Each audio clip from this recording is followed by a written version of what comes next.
Tyson Ward's move from Paris to Olympiacos wasn't just a transfer, it was a test. Could a player who thrived in freedom fit into one of Europe's most structured offenses? 6 games in, we're already seeing the answer. He's using fewer possessions, but his efficiency and reads are sharper. This is a different Tyson Ward, more disciplined, more purposeful. Let's break down how he's evolving inside Bartzokas' system and why it might be the perfect fit.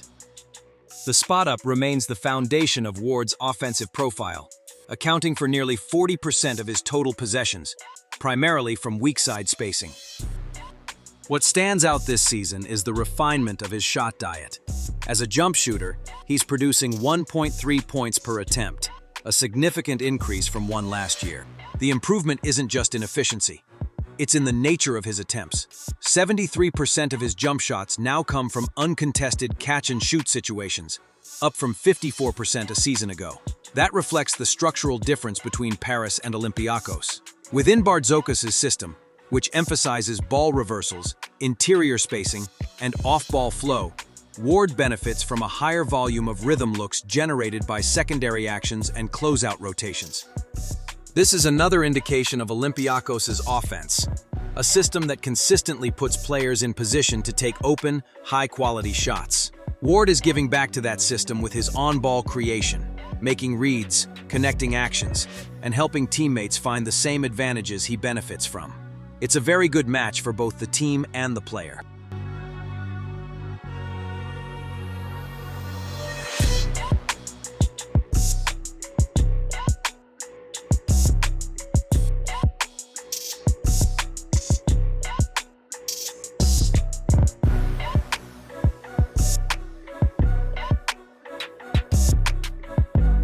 The biggest shift in Ward's offensive profile this season is his increased activity in the pick and roll. Last year, this play type represented just 6.9% of his total offense. Now it's up to nearly 16%. His scoring efficiency as a ball handler remains limited at 0.5 points per possession, but the numbers change dramatically when he's creating for others. When Ward initiates and passes out of the pick and roll, Olympiacos scores almost 1.19 points per possession, a mark that places him around the 20th percentile in overall EuroLeague creation. This is an indication of the collective function of Olympiacos' offense. Ward is playing more minutes as a small forward, but he's often responsible for initiating sets and connecting actions, finding the team's spot-up shooters in rhythm, such as Sasha Vezenkov or Peters. Within Bartzokas' structure, his reads matter more than his scoring. Transition has always been one of Tyson Ward's strengths, and that hasn't changed in Piraeus. His overall usage may be down, but his transition frequency remains steady, now representing 21.1% of his total offense. The difference is in how those opportunities come. Paris played at one of the fastest paces in Europe, where Ward could attack freely in early offense. Olympiacos, on the other hand, is a far more controlled team, yet they've managed to preserve his impact in the open floor.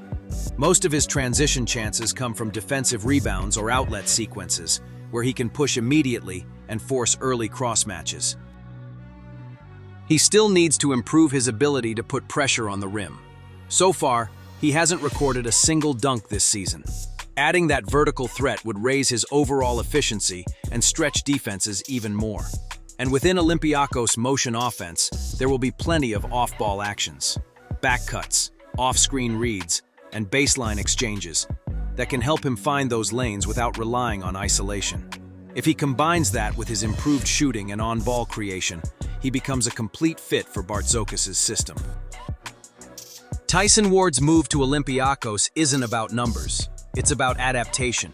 He's changed systems, adjusting to a different pace and structure, and proving he can be effective in multiple offensive environments. The sample is still small, but we're breaking down what we're seeing so far, and the early signs point to a strong fit. If you like this type of breakdown, where we focus on player evolution and team fit, let me know in the comments. And as always, like, share, and subscribe to help keep this project alive. This is Baskethead, breaking down the game we love.